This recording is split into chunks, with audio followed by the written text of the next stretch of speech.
À 20 ans, la plupart des gens pensent à leurs vacances, à leur prochain téléphone, à ce week-end. Les gens qui seront riches à 40 ans, eux, ils pensent à des décisions complètement différentes. Voilà les 3 décisions financières que les riches prennent à 20 ans et que la plupart des gens ne prendront jamais. Décision numéro 1. Ouvrir un plan épargne en action avant 25 ans.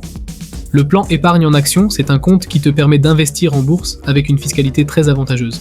Après 5 ans, tu ne paies que 17,2% sur tes gains au lieu de 30%. Mais le vrai avantage, c'est le temps. Si tu l'ouvres à 20 ans et que tu y mets 200 € par mois jusqu'à 50 ans, avec un rendement de 7%, tu arrives à plus de 240 000 €. Si tu attends 30 ans pour l'ouvrir, c'est seulement 121 000 €. La même somme investie, 2 fois moins de résultats.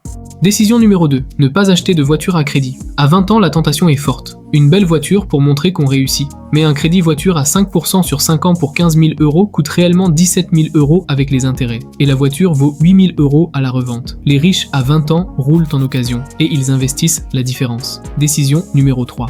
Investir dans une compétence à haute valeur. À 20 ans, tu as le temps d'apprendre quelque chose qui va changer ta trajectoire financière pour les 40 prochaines années.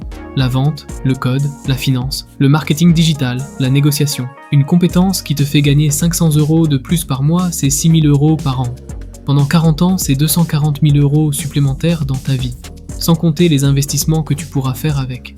3 décisions. Un plan épargne en action ouvert maintenant, 0 crédit voiture, une compétence à haute valeur. Aucune de ces décisions ne demande d'être riche, elles demandent juste d'y penser à 20 ans et pas à 40. Dis-moi en commentaire quel âge tu as et laquelle de ces décisions tu regrettes de ne pas avoir prise plus tôt. Et abonne-toi à Times 2 Capital. Chaque jour, on te donne les clés pour construire ta liberté financière.